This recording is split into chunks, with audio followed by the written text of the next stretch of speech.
And we're back like we never left. Oregon fans, what's going on? How we living? Thank you so much for tuning in to another episode of the Ducks Dish Podcast, your premier podcast for all things Oregon football and recruiting. Just in case you're new here, I'm your host, Max Torres, publisher and lead editor of Ducks Digest, covering the Oregon Ducks over on Fan Nation, part of the Sports Illustrated Network.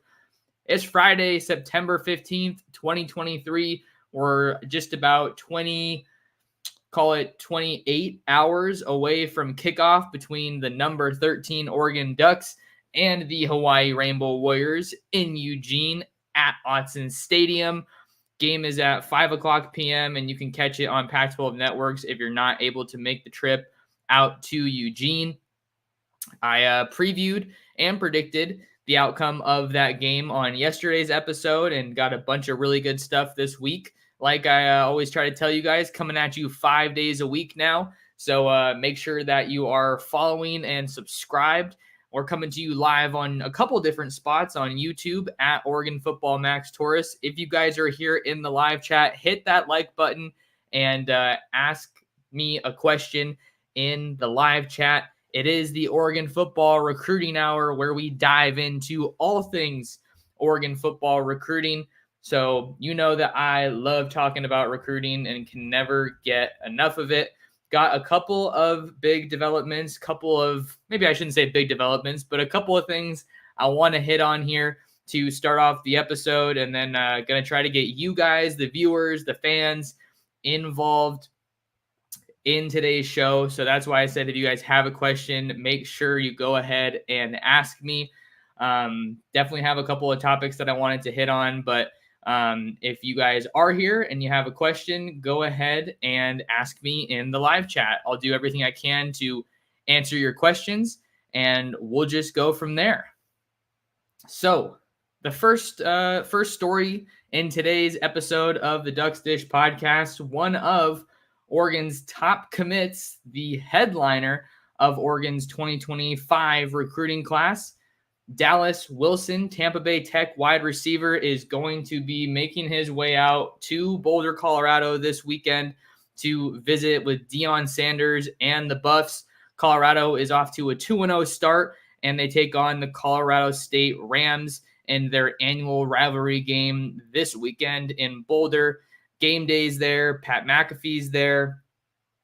First Take is there. So all eyes right now are on Colorado and this Buffalo's program right now. So I think this is a significant development for Oregon on the recruiting trail. Anytime a commit takes a visit to another school, I think it's a story, but and something to keep an eye on. But Dallas Wilson is just about as good as it gets when you're talking about wide receivers in this 2025 class. He got that 5-star designation from 24/7 Sports last month. So even since he committed to Oregon sight unseen. He got offered by Adrian Clem.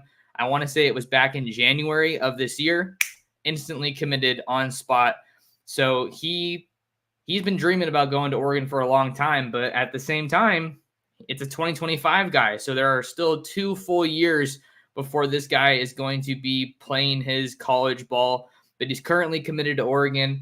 So part of the reason that this caught my attention is because Dallas Wilson is from the state of Florida, and, well, so is Deion Sanders, Colorado's head coach.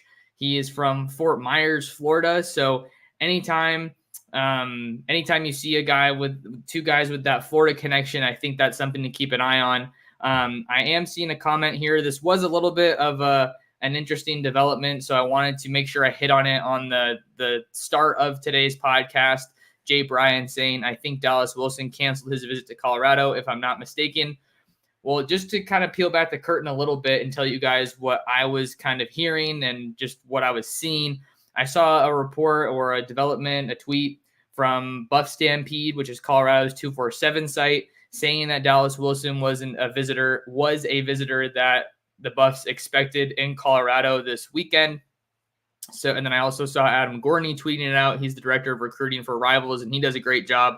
So I wrote that story, And basically, once I saw that development, I texted Dallas because I've interviewed him before, so I reached out to him and he said no, he's not going. And then this morning he texted me. He reached out to me and said that he is going to be at this weekend's Colorado versus Colorado State game. So definitely a little bit of a wild story, but I'm doing the best I can to keep you guys updated. Dallas Wilson and Tampa Bay Tech did play on Thursday night.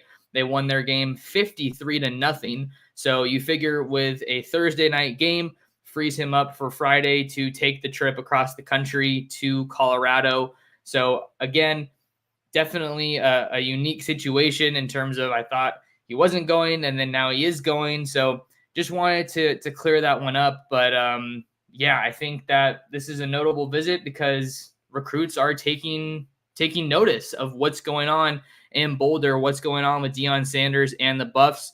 They're off to a 2-0 start in 2023.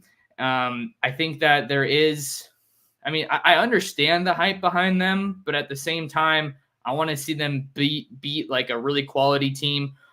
A lot of people have been talking about the win over TCU. Yeah, they went to the national championship last year, but they lost a ton of talent, and that is not even close to the same team that they were a year ago. And then that Nebraska game was super ugly. And again, I'm not trying to take anything away from the Buffs. I'm just saying let's pump the brakes a little bit.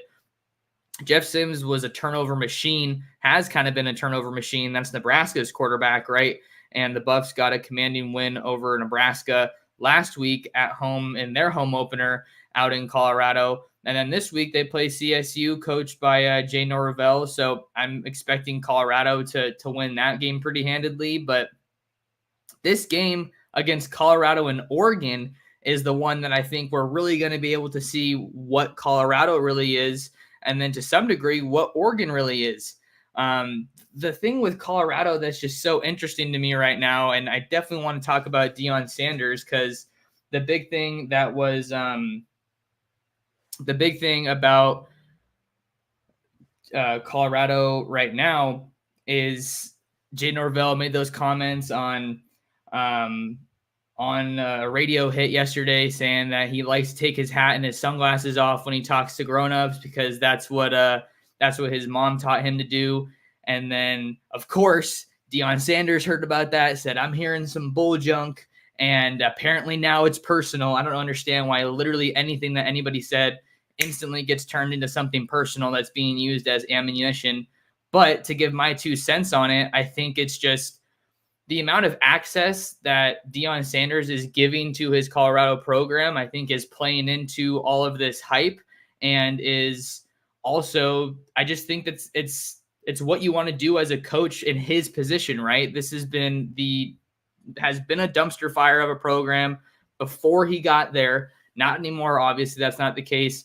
Colorado has been the laughingstock of the Pac-12, and now they don't look like they are. So he's doing everything he can to generate hype and put as many eyes as he possibly can on the Colorado program.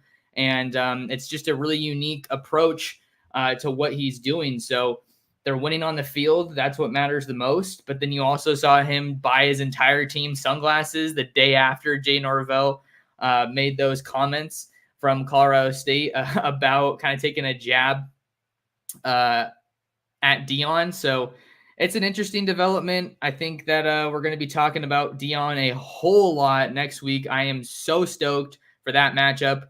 But Oregon can't get ahead of themselves. They got to win this week 3 home game against the Hawaii Rainbow Warriors. And there's still some areas that they can grow in that game. But that's the first thing that I wanted to hit on in this episode of the podcast is just Dallas Wilson and the fact that he is taking that visit to see Colorado this weekend. All right, we got we got some questions about the next 2 guys I was going to talk about. So we'll go ahead and hit on those right now. Jay Bryan with a question. If Breeland doesn't schedule a visit with the Ducks, do you think it's a done deal to Georgia? This is an interesting recruitment to look at because Aiden Breeland, 5-star defensive lineman from Mater Dei in Southern California. That's who we're talking about. For those of you that don't know, he recently announced a top 3 that included Oregon. So definitely a good development for Dan Lanning and the Ducks on that front. You have Oregon, Georgia, and Miami. But really, for my standpoint, from my viewpoint, I think that this is really a battle between Oregon and Georgia. I don't think Miami is too much of a threat in this recruitment. That's not to say that they're doing a bad job recruiting. I mean, that win.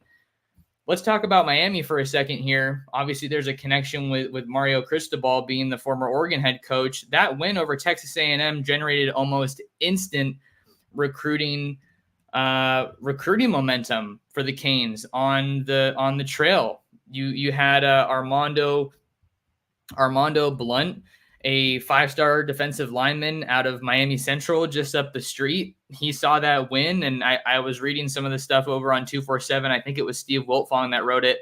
We all know he does a great job. He talked about how he saw that game and just kind of it showed him that he wants to be a part of what they're building at Miami and kind of what the U can be to bring the U back.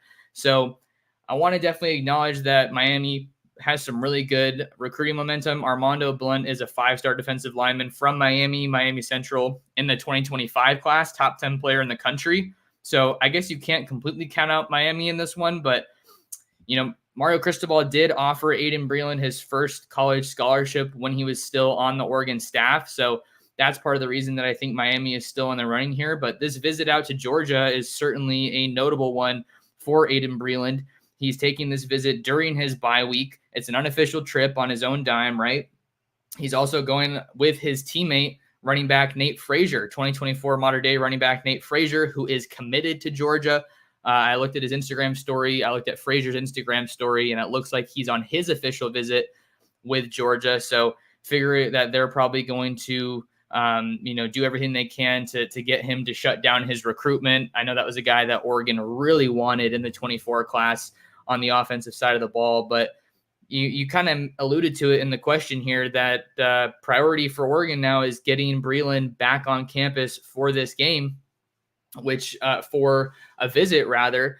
And I don't think that it's a done deal necessarily. I think you have to see what his decision timeline is looking like. If he comes back from this trip to Georgia this weekend and announces a decision date or a commitment date, I think that's when I would maybe get a little bit more concerned about Oregon's chances. But because they have geography on their side, I don't think it will be super, super difficult for them to set up a trip with Breeland to get him back out to Eugene and to kind of try to make their final pitch before he announces his commitment.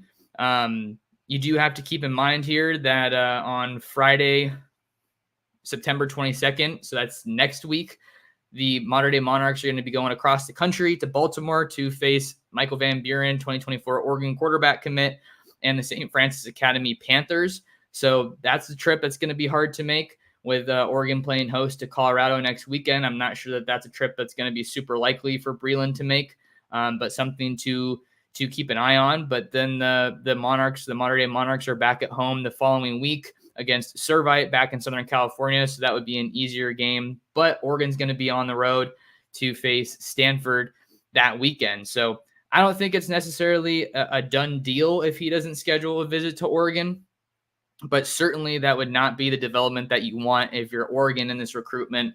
You would hope, and I would think, that they want to get him back on campus for a visit to get one more final say before he announces his college commitment. And quite frankly, I'm kind of surprised he hasn't already announced his commitment, because when I talked to him in the spring at the Mater Dei Spring Showcase, he was talking about wanting to kind of commit towards the end of the summer or early in the season, but we're already in mid-September. So maybe that just kind of goes to show you how closely contested, highly contested this recruitment is. I really think it's Oregon and Georgia in this one.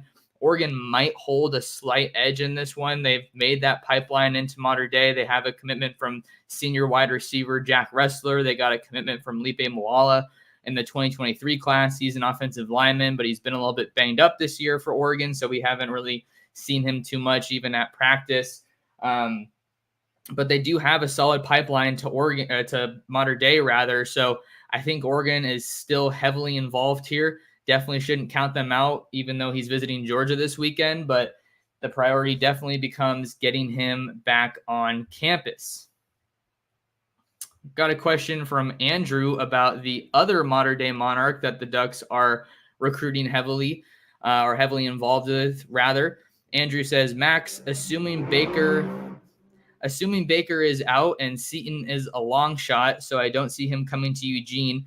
Assuming Coach Terry and company throw all their chips in on EPL, Eddie Pierre-Louis, 2024 Tampa, Florida offensive lineman, what percentage chance do you give the Ducks?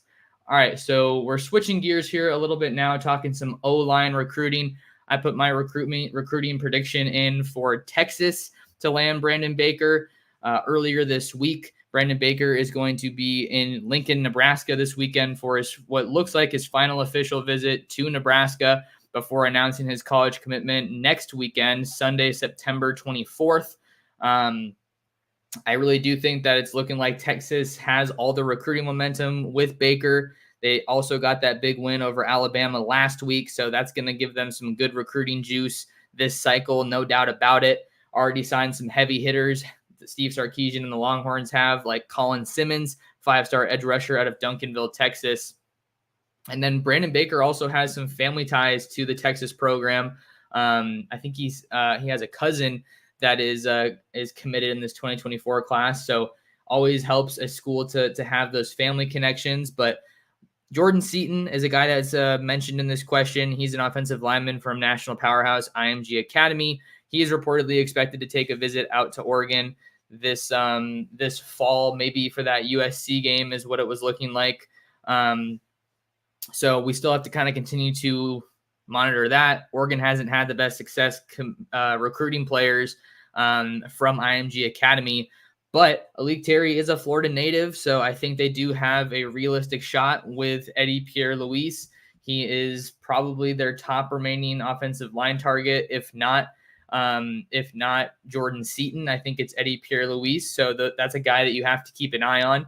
Eddie Pierre-Louis does have Oregon in his top schools right now, so I think that that's something that helps them in terms of just being a realistic option for Eddie Pierre-Louis. And if you're watching some of the tape here on YouTube, I think you can pretty clearly see that he is a special talent, just incredibly athletic, really carries his weight well. I think he's 6'4", 315 pounds.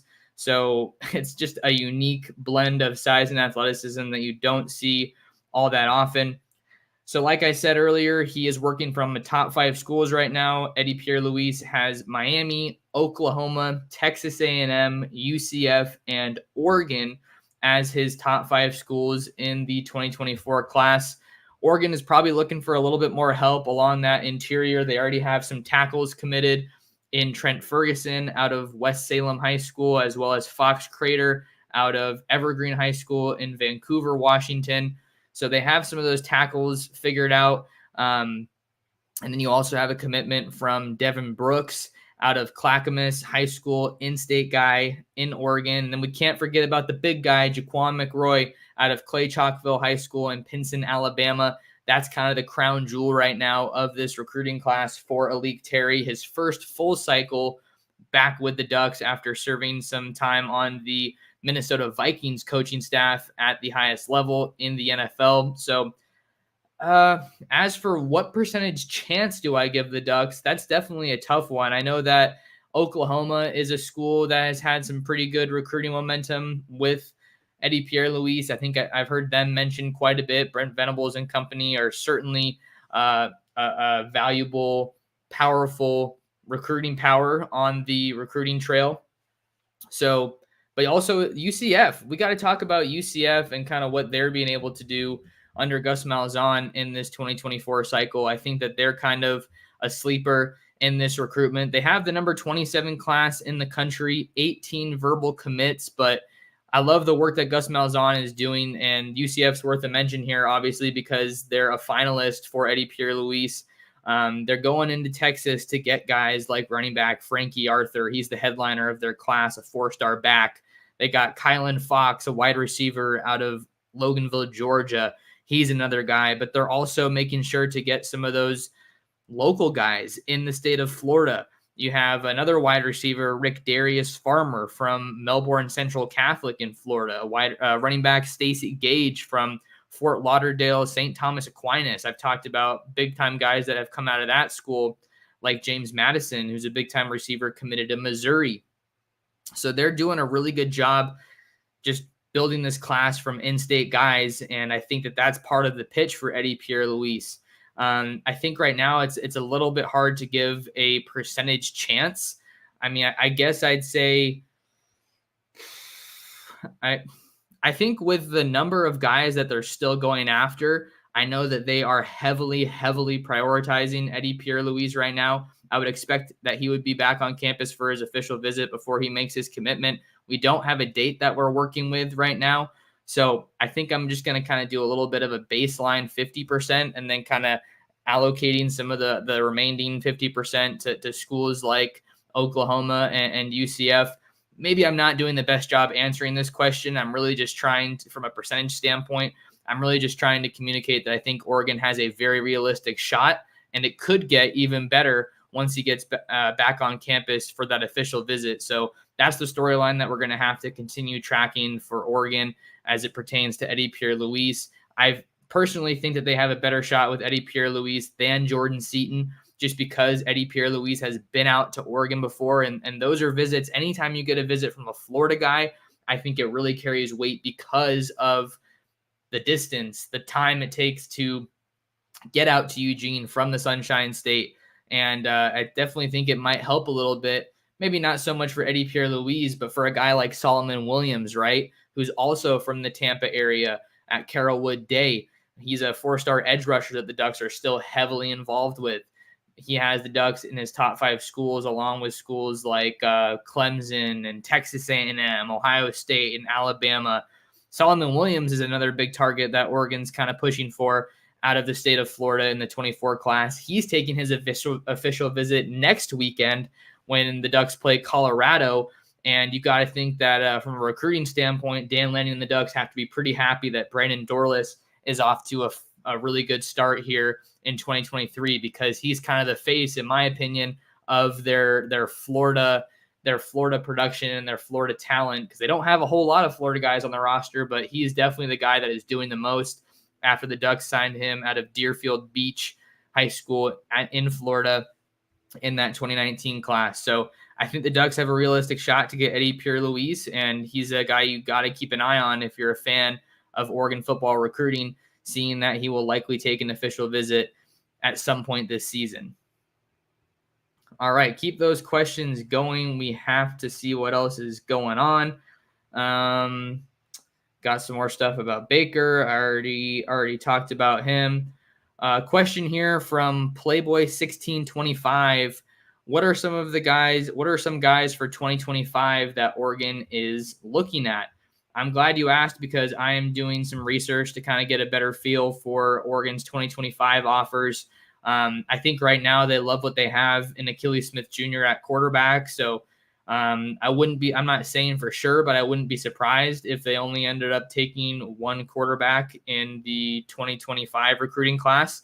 I think one guy you definitely have to keep an eye on here in 2025, Jordan Davison. Jordan Davison is a 2025 running back out of Mater Dei High School in Santa Ana, California, and he is someone that Oregon has had on their radar for quite a while. But one of the big things with Jordan Davison is that he is picking up some buzz to Texas. Texas is a big school in Jordan Davison's recruitment. I actually think he is going to be visiting this weekend when the Longhorns take on, I don't know who they're playing. Let me look it up.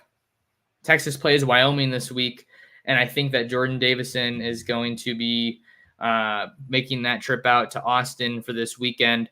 But he's as good as it gets when you're looking at running backs. He's the number one back, I want to say, number two back in the 247 Sports Composite. The only running back ranked higher than him is Harlem Berry out of St. Martin's Episcopal School in Louisiana. But Jordan Davison is an absolute priority for the Ducks. If you're looking at this from Carlos Loughlin's standpoint, Oregon's running back coach, it's a bummer that you miss out on Nate Frazier in the 24 class, but this is why you make inroads to a program like Mater Dei, because they are stacked every single year. So I think in terms of West Coast guys in 2025, I think you absolutely have to mention Jordan Davison. He's going to be a priority running back target for the Ducks this next recruiting cycle. And then you don't have to go too far when you're looking at other guys at Mater Dei, other West Coast guys other than Jordan Davison. Nasir Wyatt is a 5-star edge rusher in the 2025 recruiting class, And that dude is quick off the ball. And he is super special. So I think that Nasir Wyatt is going to be a top 2025 target for Oregon. I talked to him a couple months ago when he went out to Oregon for a trip. This guy is going to have every offer in the book by the time it's all said and done. He has 24 reported scholarship offers right now on his 247 page. He's the number one prospect in California right now. A little bit undersized for an edge rusher, 6'2", 210 pounds. But like I said, the dude is super fast. I know that the Ducks are going to continue to stay involved with DeCorian Moore. He's a 2025 wide receiver out of Duncanville, Texas, that is currently committed to LSU. So I know that Oregon's going to stay involved with DeCorian Moore. He's a big name out of the Lone Star State. We know that the Ducks love to stay involved with the top guys out of Texas, with guys like Will Stein on the staff. Another West Coast guy, this is the last one that I'll talk about for this cycle, for this question, that I think is worth a mention, is Tiandre Waverly. He is out of the state of Washington. He's a 4-star athlete, but does a lot of tight end, plays a lot of tight end, 6'4", 225 pounds. He is out of Mukilteo, Washington, Kamiak High School. Hopefully I'm saying that one right. Oregon was one of the schools that was earlier to offer in his recruitment process, and now he has 19 reported scholarship offers. Schools like Auburn, Colorado, and Florida have all gotten in the mix. So that's heavy on the defensive side, on the offensive side of the ball with some of those 2025s, but appreciate the question, Playboy, and hopefully you can kind of get up to speed with some of those guys. GWG 5640 says, I think our defense can rattle Sanders. Yeah, Shedeur Sanders is going to be a super fun matchup to watch here for Oregon fans going into week 4. You know, not to get too far ahead of ourselves, but I think a lot of people can agree that there's a much more excitement around that Oregon versus Colorado game next week than the Hawaii game tomorrow. Sanders is off to a really solid start, throwing for 6 touchdown passes and 903 yards through the air in just 2 games against TCU and Nebraska. So he's off to a really hot start, 6'2", 215 pounds, and he can also run the ball, but really hasn't done a whole lot running the ball. He's been sacked 11 times already so far in 2023. So I think that would definitely point to Oregon's favor from an offense versus defense standpoint. They've already faced some good quarterbacks in Tyler Shuck last week with Texas Tech. So I think Oregon's defense, I'm not going to say that they can rattle Sanders necessarily. I'm not going to predict that, but I think they're a very capable defense when it comes to the matchup between Colorado's offensive line and Oregon's defensive line, with guys like Jordan Birch, Brandon Dorless, Mateo Uyunglele, Popo Amavai, Taki Taimani had a couple of good moments last week against Texas Tech. So there's so much potential.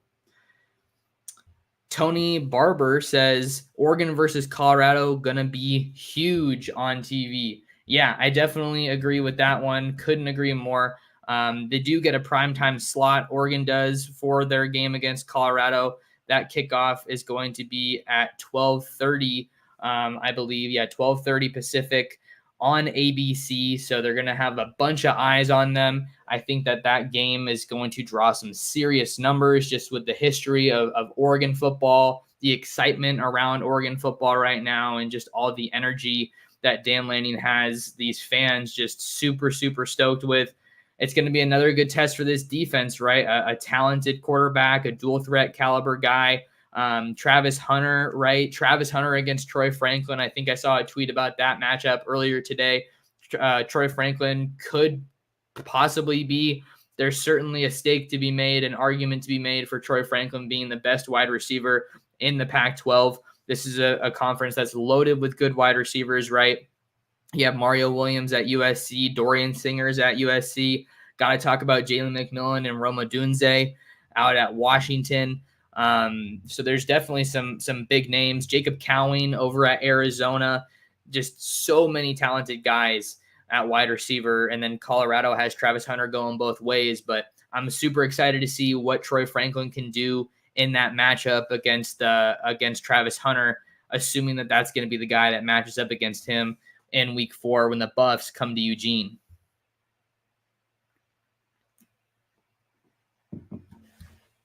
All right, we're back. Let's see what other questions we have in the live chat. Getting a lot of them here. Maybe you guys can put an MB in front of the mailbag question, just because I'm scrolling through these live and trying to keep up with it as best as I can. So let's see what else we got here. All right. You can also get your question pushed to the top of the list with a super chat.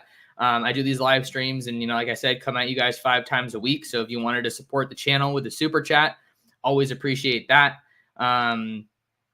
Let's see what else we got here. Another one from Andrew. I honestly would rather have Oregon versus Colorado be a game day than Oregon versus USC, because I would love to see Danny Boy humiliate Deion. Talking about Dan Lanning versus Deion Sanders. Yeah, I think another thing with this matchup that is just getting totally blown out of proportion is Dan Lanning's comments at Oregon Football Media Day back in August, or maybe it was late July.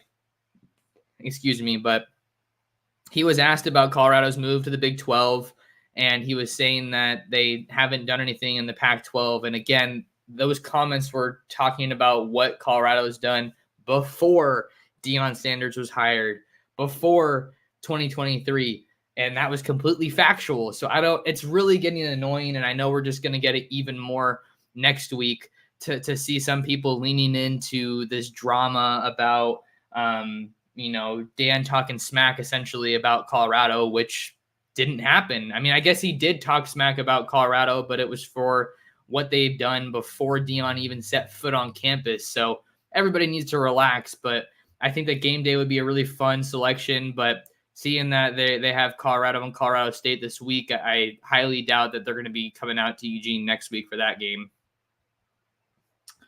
Darius P. says, Breeland said that if he decides to stay out west, Oregon will be his choice. It depends if he wants to stay close to home or not. Yeah, I mean, Oregon is the only West Coast school that's still in the running for Breeland right now, with Georgia and Miami being the other finalists right now. I think that he isn't necessarily loving interviews right now, and I can't blame him. These top recruits get people blowing up their phones all the time trying to ask for some of their time. So I know that some people took that quote that I got from him just as asking about Oregon, and he was saying that would be his home on the West Coast. So this is a situation where distance definitely favors Oregon, but we know that's not the end-all be-all, because they were a finalist for Nate Frazier, and he decided to set up shop in Athens and take his commitment all the way across the country to the SEC. So I think that is probably a little bit of a factor here, but I don't think that you can you shouldn't underestimate Dan Lanning, Tosh Lupoi, Tony Tuioti in this recruitment. Tony Washington is also on the staff for Oregon, former linebacker / defensive lineman for the Ducks. He's from the Southern California area, so that just further strengthens their ties into the Southern California area. I'm not trying to say that Georgia isn't going to get Breeland. That's not what I'm saying, but there's one thing I can say with almost some absolute certainty. Oregon has stronger ties into the Southern California area than Georgia does. Is that going to be what pushes them over the top?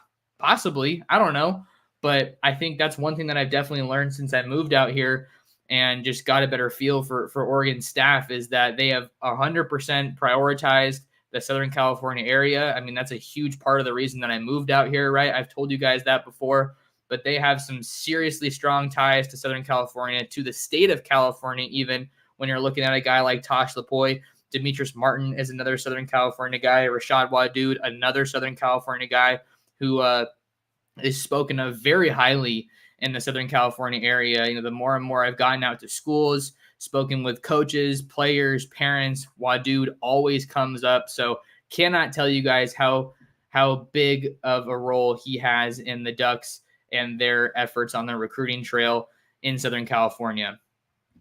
Eric is here. He's a regular. He says, quack, quack. What's going on, Eric? Thanks for tuning into the show.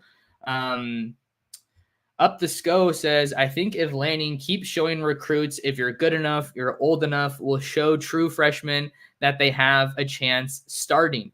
This is an awesome point. I love this comment, because that was one of the things that I was the most excited about watching that game against Texas Tech. Sure, it was a little bit of a heart attack at times, you know, not the cleanest performance for the Ducks, but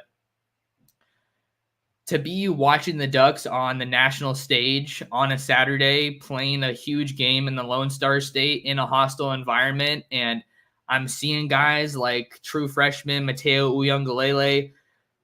I don't know if he started, but he got a ton of reps and will probably be a starter sooner rather than later. I mean, let's just put this into context here, you guys. Kayvon Thibodeau was the #1 player in the country when he committed to Oregon in the 2019 class, but he didn't really carve out a meaningful, significant, eventually a starting role until like the back quarter of the 2019 season. And Mateo Uiagalelei has played 2 games for the Ducks, and he's quickly making the case, hey, I'm too talented for you to keep me off this field. He's not saying that, but that's what his play is saying. He's showing that, like this comment says, true freshmen have a chance at starting. He played for one of the best programs in the country, got coached incredibly well. There was some similarities between that St. John Bosco defense and the Oregon defense. That's kind of what's come up in a lot of these interviews that I've done with guys that Oregon is recruiting at Bosco, with Mateo himself, with Peyton Woodyard, who's a 2024 safety committed to Alabama. So if you're good enough, you're old enough is absolutely true. And it's not even true just for the defensive side of the ball. You saw Mateo and you saw Blake Purchase getting some really good playing time early on. You saw Tatum Tuioti, a guy that I think was really severely underrated coming out of high school. Played obviously in Nebraska when his dad was coaching there, and then Tony Tuioti joins the Oregon staff and he moves to play over at Sheldon, where the Herbert brothers played. But it's not just on defense, because it was crunch time for the Ducks last week when they were mounting their comeback against the Red Raiders, and Iapani Laulaulu was getting some really good playing time at guard. I want to say it was right guard, but that was awesome too, because when you're in a situation like that, you obviously know, I don't think any coach is going to do this, but you know that Dan Lanning isn't putting that guy into the game. He's not putting Iapani into the game just to be like, oh, hey, let's show these recruits that true freshmen play. No, he's there because he's shown it. There was a bunch of buzz around him in fall camp and early on in the season. And then now you see him on the field making plays, and he's going, competing for snaps against some really talented linemen like Junior Angelau, like Stephen Jones, who's been at Oregon for a long time. So I'm not trying to slight those guys at all. I'm just saying that Iapani is making a statement that he could potentially be a mainstay in that offensive line. And it's like Lanning's been saying, if you're good enough, you're old enough. So stars don't mean anything once you get to the college level. Age doesn't mean anything when you get to the college level. If you can play, you can play, and they're going to put you on that field. So definitely fired up about that one. Oh, we got a super chat. We got a super chat in today's show. I'm trying to click on it. Can I get to it? I don't know why. Oh, there we go. From Mikey G. Mikey G with the $10 super chat saying, mahalo, Max. Appreciate you hitting the trail and keeping us informed all year. Let's go. And then we got a bunch of duck emojis. Mikey G's been there from the beginning. Haven't had the chance to meet him, unfortunately, but I know he's over on Ryan Winter's channel a lot, Sports Chat 503. So I get to hear you guys when I tune in every now and then. But Mikey G is doing some great stuff too. I think I see him doing some of the video editing, kind of just doing some player profiles, player previews, and Mikey G's been one of my supporters from the earlier days, before I was even in Eugene, I want to say, or maybe once I just got to Eugene. But greatly appreciate the super chat from you, Mikey. Definitely fires me up to see people give those. And then to your point about hitting the trail, I think that's something that I'm really passionate about, and it's something that I really enjoy, kind of a way I can set myself apart. I try to go to the top game in Southern California every single week, sometimes even 2 games per week. I saw Achilles Smith Jr. out in San Diego last week, and then Michael Van Buren against Bosco as well. So I'll be at Sierra Canyon against Orange Lutheran tonight. Sierra Canyon has some really good wide receivers in Xavier Jordan, who's committed to USC, and then Quasi Gilmer as well, who's committed to UCLA. So definitely some big time talent under the Friday Night Lights. All right, what else do we have here? Trying to get to these questions as quickly as I can. Let's see what else we got. Okay. What do we have here? Gosh, you guys are blowing up the live chat. I appreciate it. Christopher, this is a question I wanted to get to. Christopher asks Max, what's your score prediction for tomorrow? 52-24 Ducks. So it looks like Christopher's got the Ducks hanging a 50 piece on the Rainbow Warriors. I have a little bit of a bigger prediction for this game in terms of margin of victory. I have Oregon winning this one 59-17.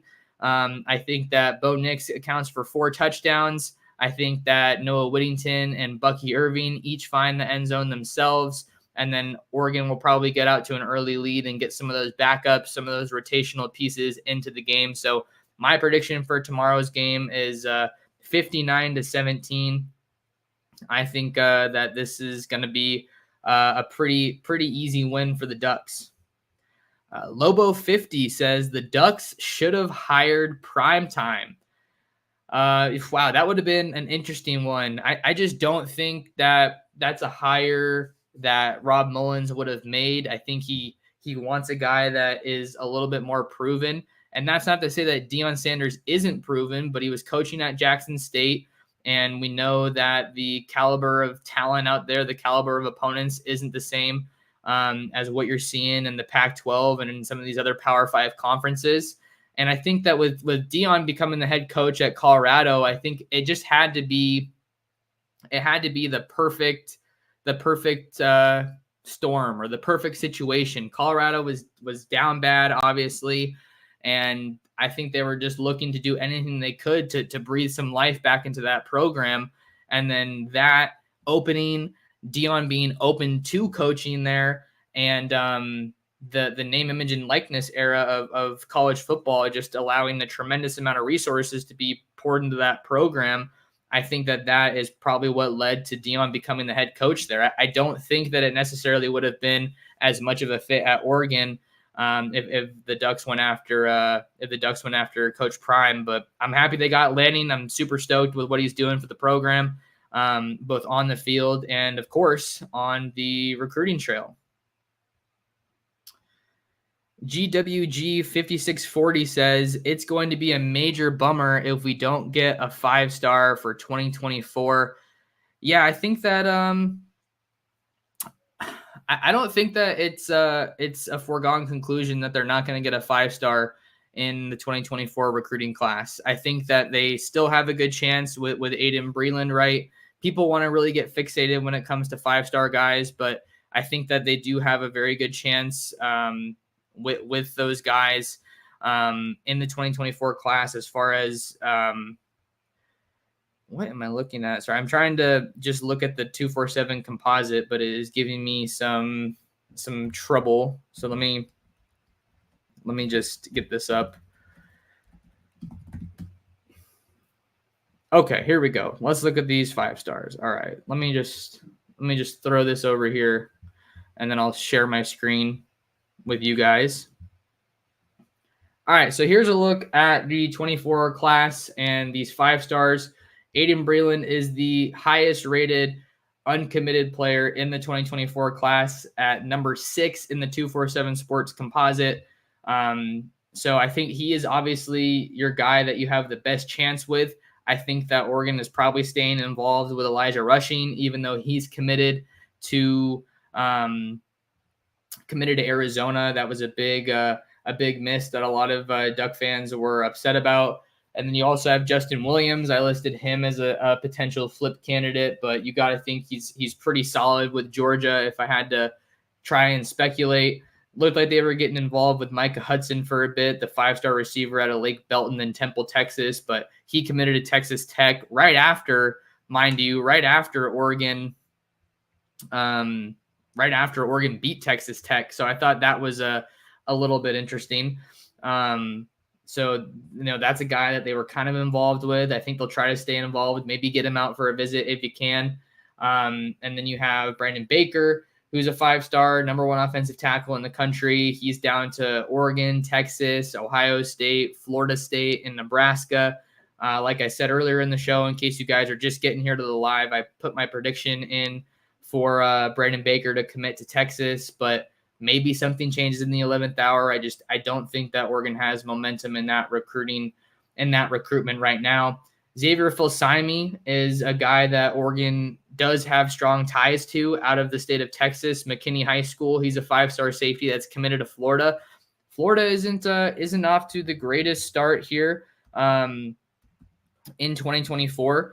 They lost to Utah in a really bad way, but they were able to kind of bounce back last week with their win over McNeese State, 49-7. It's only McNeese State, so we're not going to make too much of it, but they're 1-1 on the year. And then now, this week, Florida welcomes the Tennessee Volunteers into Gainesville, into the Swamp. So all I'm saying with Xavier Filsaime is that there's definitely some question marks around the Florida program right now. Sorry, I just touched my microphone off screen. Hopefully that didn't sound too bad for you guys. But there's some question marks around the Florida program right now, just in terms of what they're able to do. I think Billy Napier, I wouldn't say he's on the hot seat, but there's definitely some pressure on him to have some success this year out there in SEC country, in the SEC. So that was an interesting one that we're going to have to keep following. So those are some guys that I think Oregon could potentially have a shot with. I mean, they were recruiting Colin Simmons. They are recruiting Kobe Black, but I think that he's a long shot. He's probably headed to Texas out of Connolly, Waco. So those are all the guys that they have a shot with. But right now, as I record this on Friday, September 15th, I think that Aiden Breeland is definitely their best shot to get a 5-star here in the 2024 class. All right, while I'm looking for the next question or comment, do me a quick favor, you guys. Hit that like button and make sure you subscribe to the channel. Up the SCO with a very nice comment here saying, while we're at it, like and subscribe too. We all know that Max keeps us woke when it comes to the brunt of Oregon football. So yeah, definitely make sure you guys hit that like button and subscribe to the channel. I'm pushing for 2,500 subs, and we are getting very close to that mark. So greatly appreciate you guys tuning in. Probably going to go for about another 10 minutes here on the live stream today, and we will go from there. Okay, let's see what else we got here. Question from Tony L. Barber. What do you guys think of the progression of Ty Thompson? Y'all think Lanning will bring in a portal QB to compete with the rest?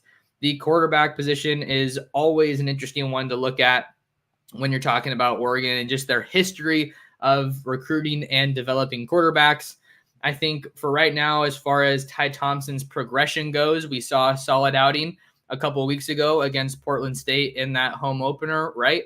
But I think you get another chance, hopefully, this week to see Ty Thompson against a quality FBS team, against a Power 5 team, right? You're talking about going from FCS to FBS competition. So there's going to be better players on that roster for us to kind of evaluate Ty Thompson's play. I think that with Ty, I feel like a broken record every time I say this, but I'll believe it when I see it from Ty Thompson. I think he's been spoken highly of during fall camp and during the offseason. We know they went to the Manning Passing Academy, so he's doing everything he can to get coached up and to take his game to the next level. But I want to see him get some solid action this weekend and really just this season. But if I had to guess right now, I would definitely think that the Oregon staff is going to bring in a portal quarterback to compete with the rest, because I think that, I mean, unless the only way I don't see that happening is if Ty Thompson really takes his game to another level this season, because you can practice great, but it's not the same as a game.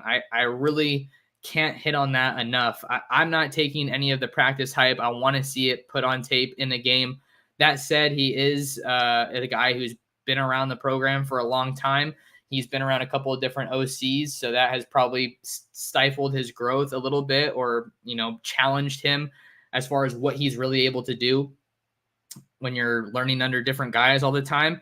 But I would definitely think that the Ducks are at least going to look at the portal options that they have after this season. I know one name that gets thrown out there a little bit, especially on my show when I talk about the quarterback position, is Texas quarterback Malik Murphy, seeing that Quinn Ewers is doing really well over there in Austin. And they also have Arch Manning on the roster as well. So you got to figure that if Ewers tries to go to the NFL, it'll be Arch Manning versus Malik Murphy. But he's a West Coast kid. He's from Gardena, California, goes to Sarah High School, where the Ducks got Roderick Pleasant and then Dakota Fields now in the 2024 recruiting class. But I think that the Ducks will probably end up bringing in a portal quarterback. If I had to venture a guess, like I said, in week 3 of the season, still plenty of football to go, plenty of opportunities to see Ty Thompson and maybe even Austin Novosad as well.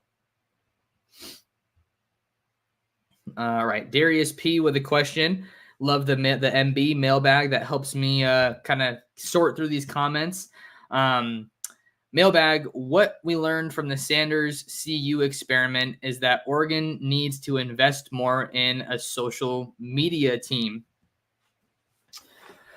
Yeah, I mean, I think Oregon's social media team does a great job. I just think that Oregon and Colorado are in 2 very different places right now. Oregon has solidified themselves as one of the best programs year in and year out. I'd say very much a top 15, maybe pushing top 10 program year in and year out. But coaches have different strategies, different ideas when it comes to how much access they want to give to their team. And like I was saying earlier in this show, Dion has no reason to keep anything behind closed doors, because he's just trying to get some excitement around that team and around that program.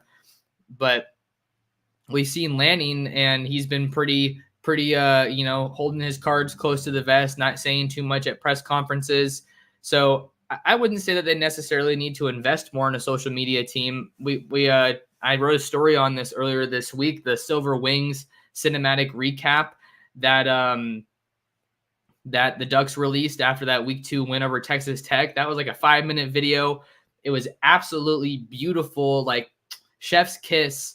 Like, that was a very unique behind the scenes look at the program on game day, seeing Dan Lanning talking to this team, saying, I love everybody in this room, saying like it takes what it takes. If it takes all 60 minutes, and that's what it takes, and that's what it was, saying that he's super proud and pleased to be the Ducks coach. So I think we're more likely to see some more of that game day behind the scenes following a win versus what you're seeing in Boulder, that day-to-day, peeling the curtain back and getting a lot of access that way.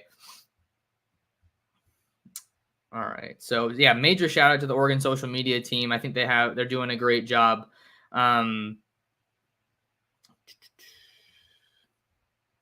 B Rabe with a question, maybe not a today's show question, but who might be a player that's current team is struggling and maybe a big transfer candidate to come to Oregon?